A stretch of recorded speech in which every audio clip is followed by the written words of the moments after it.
सवितुर्वरेण्यं भर्गो देवस्य धीमहि धियो यो न प्रचोदयात्। सभी को सादर नमस्कार। मेरा नाम शिवांश है। मेरा नाम अठर्व है। आज हम अपनी दादी से कुछ बातें करेंगे। हमारे दादा दादी के पास जीवन भर का ज्ञान है। वो हर रोज पढ़ाई करते रहती हैं भगवान के बारे, पर हमें उनसे बात करने का समय ही नहीं मिलता है। बिकॉज तक समय मिलता है हम टीवी में ही खराब कर देते हैं। अरे तुम लोग क्या कर रहे हो भाई? कुछ खास नहीं दादी, हमारी परीक्षाएं कल ही खत्म हुई है। हाँ, हमारे परीक्षा कल ही खत्म हुई है। हमें अच्छा, हो गई खत्म परीक्षाएं? हाँ दादी। हाँ रेडी। आप फ्री हो गए दोनों? हाँ रेडी। अब मैं तुम दोनों को अपने सत्य सनातन वैदिक धर्म के बारे में बहुत सारी बातें बताऊंगी। ठीक है दादी। ठीक है दादी, तो बहुत अच्छा है। हमें अपने धर्म के बारे में कुछ पता भी नहीं है। हाँ बेटा, हमारा वैदिक धर्म बहुत पुराना है। कितना पुराना है दादी? अरे सृष्टि के आदिकाल से, मतलब जब से सृष्टि शुरू हुई थी ना, तब से हमारा ये वैदिक धर्म है। और इसको मानने वालों को आर्य कहते थे। क्या दादी आर्य किसी धर्म विशेष का नाम है? नहीं बेटा, बिल्कुल नहीं। आर्य का मतलब है श्रेष्ठ। जो सबसे अच्छा आचरण करता है वो आर्य है। जो वेदों की बात मानता है वो आर्य है।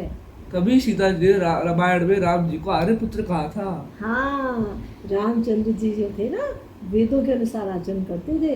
देखा था आपने, यज्ञ करते थे, सत्य बोलते थे, माता पिता का कहना मानते थे और अपनी प्रजा की रक्षा करते थे। बहुत अच्छे इंसान थे वो। पर दादी ये वेद क्या होते हैं? बेटा, वेद हमारी धार्मिक पुस्तकें हैं। हमारे धर्म की पुस्तकें ऐसा ज्ञान जो भगवान ने सृष्टि के प्रारंभ में मनुष्य को दिया था। दादी वेद कितने होते हैं? वेद 4 होते हैं बेटा। और वेदों का ज्ञान 4 ऋषियों को दिया था। दादी वेदों का ज्ञान दिया कैसे भगवान ने? समाधि में। हमारे ऋषि मुनि ना समाधि लगाया करते थे और समाधि में परमेश्वर ने उन्हें दर्शन दिए और उन्हें 4 वेदों का ज्ञान दिया। कौन कौन से थे 4? ऋग्वेद, जिसमें सुई से लेके भगवान तक की हर चीज़ का ज्ञान है। उसके बाद है सामवेद, जो उपासना का वेद है। उसके बाद है यजुर्वेद, जिसमें कर्म कांड है। फिर है अथर्ववेद, जिसमें तुम्हारा नाम भी अथर्व है ना? हाँ, एक वेद है अथर्व, जिसमें सारे विज्ञान का ज्ञान है। तुम्हें पता है शिवांश, अथर्व जितनी भी संसार में टेक्नोलॉजी है ना, ये सारी वेदों में लिखी हुई है। दादी हमारे अध्यापक बता रहे थे इसके बारे में साइंटिस्ट रिसर्च भी कर रहे हैं आजकल। हाँ, और पता है कल मैंने एक सेमिनार में देखा, उन्होंने बताया कि जो संस्कृत है ना, वो कंप्यूटर की सबसे फ्रेंडली लैंग्वेज है। अच्छा। आजकल इस बारे में भी रिसर्च हो रहा है। हो सकता है आगे आने वाले समय में कंप्यूटर में संस्कृत लैंग्वेज चले। ये तो बहुत अच्छा है। आप तो संस्कृत पढ़ते हो, हाँ। आपको भी संस्कृत पढ़नी पड़ेगी। आपको पता है संस्कृत हमारी भाषाओं की जननी है, माता। जननी माने माता। संसार की सारी भाषाएं संस्कृत से ही निकली हैं। पर दादी भगवान कितने हैं? बेटा, भगवान तो एक ही होता है। पर मेरे दोस्त तो अलग अलग भगवान की पूजा करते हैं। ये सारा आडंबर है बेटा, सब दिखावा ढोंग है। बाकी भगवान के जितने अलग अलग गुण हैं ना, उसके आधार पर उसके अलग अलग नाम है ना। जैसे वो भगवान कल्याण करता है तो उसका नाम शिव है। जैसे पालन पोषण करता है उसका नाम विष्णु है ना। जब सृष्टि की प्रलय कर देता है तो उसका नाम रुद्र है। जब रक्षा करता है शक्ति से तो उसका नाम शक्ति भी है। और दादी भगवान का सबसे प्यारा नाम कौन सा है? सबसे प्यारा नाम है ओम।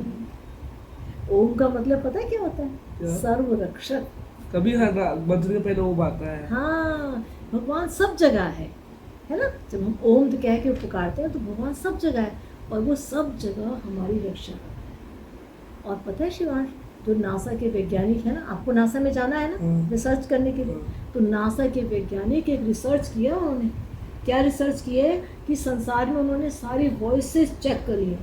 एक ध्वनि है जो आकाश में संसार में गूंजती रहती है। पर दादी कौन सी ध्वनि है वो ध्वनि है ओम।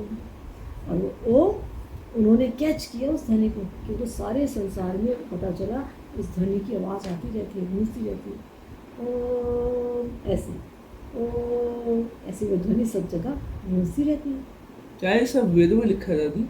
अरे ये भी लिखा है और भी बहुत सारी बातें लिखी हैं वेदों में। तो बताओ। वेदों में तो सारा ज्ञान है।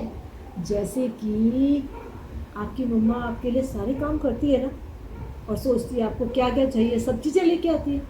ऐसे भगवान भी हमारे माता पिता हैं।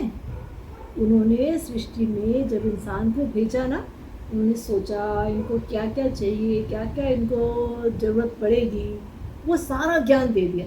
अब बार बार भगवान को कॉल तो नहीं कर सकते ना, नहीं। भगवान जी ये कैसे चलाएं, हाँ। ये सामान कैसे चलाएं, भगवान जी बुखार हो गया क्या करें। भगवान जी ने सारा ज्ञान वेदों में लिख दिया।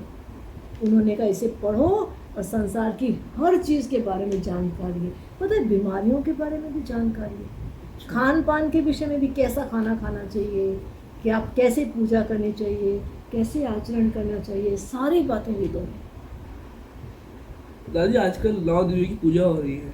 हाँ, ये नाम भी तो वेदों में भगवान के ही लिए हैं। ये 9 नाम भी भगवान के देवियों के ही हैं, क्योंकि भगवान को हम देवी रूप में भी भगवान की उपासना करते हैं। देवी का मतलब होता है जिसमें दिव्य गुण है, वो भगवान है। जब उसमें शक्ति है तो वो शक्ति बनकर देवी बन गया, है ना। जो सारे जगत की प्रेरणा है, सबकी शोभाओं की शोभा है, इसलिए उसका नाम श्री है ना। और जो सब योगियों आदियों के देखने योग्य है, इसलिए उसका नाम लक्ष्मी है। सबका लक्ष्य है तो उसका नाम लक्ष्मी है। और जिसको विविध विलक्षण विविध ज्ञान, शब्द, अर्थ, संबंध, प्रयोग, ज्ञान, इसमें यथावत जिसका प्रयोग होता है, इसलिए वो सरस्वती है। तो ये सब भगवान के ही नाम हैं। अलग अलग रूप हैं, भगवान के गुण के आधार पर अलग अलग नाम हैं। और भी बहुत सारी बातें हैं जो मैं तुम्हें बताऊंगी। आज तो बस इतना याद रख लो कि भगवान एक है, अनेक नहीं है। और वो कैसा होता है? निराकार। वो जन्म नहीं लेता। क्यों नहीं लेता जन्म? क्योंकि जो जन्म लेगा उसको तो मरना भी पड़ेगा। हाँ। तो अगर भगवान मर जाएगा तो क्या होगा? दुनिया कैसे चलेगी? हाँ। और जो जन्म लेगा उसको बीमारियां भी होती हैं। हाँ। तो भगवान को कोई बीमारी होती है? नहीं होती। तो भगवान कैसा है? निराकार है। वो किसी को दिखाई नहीं देता, पर सब जगह है। इस किताब के अंदर भी है, इस हाथ के अंदर भी है, इस टेबल के अंदर भी है, यहाँ भी है, यहाँ भी, सब जगह। जहाँ तक हम सोच सकते हैं उस हर जगह पर है भगवान। तो सब जगह पर रहने के लिए अवतार लेगा तो फिर एक जगह पे हो जाएगा ना। हाँ। वो एक जगह पे नहीं है। वो कैसा है? सर्वज्ञ है, सब जगह पर है, सब कुछ जानता है, वो बहुत सारे काम करता है। आपको ऐसी बहुत सारी अच्छी अच्छी बातें बताऊंगी। आज आप इसी बात को याद रखोगे। ठीक है। दादी पर मुझे एक चीज कहनी है। हाँ बताओ, क्या कहना है? मुझे दोहे सुनाने हैं। दोहा सुनाना है? अच्छा सुनाओ।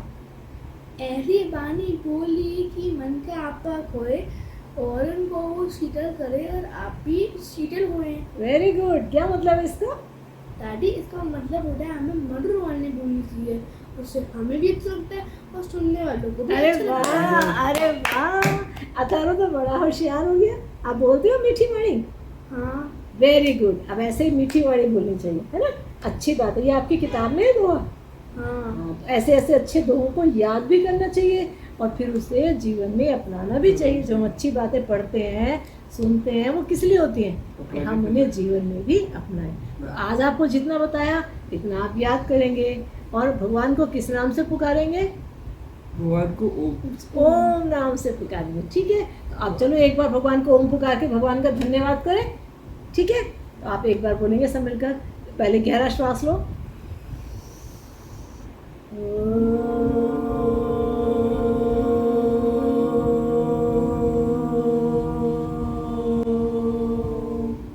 हे प्रभु, आपका बहुत बहुत धन्यवाद। आपने बच्चों की वीडियो अच्छी सी बनवा दी। ओम शांति। आज के लिए बस इतना ही। अगली बार वापस आएंगे कुछ नए प्रश्नों के साथ। धन्यवाद। धन्यवाद।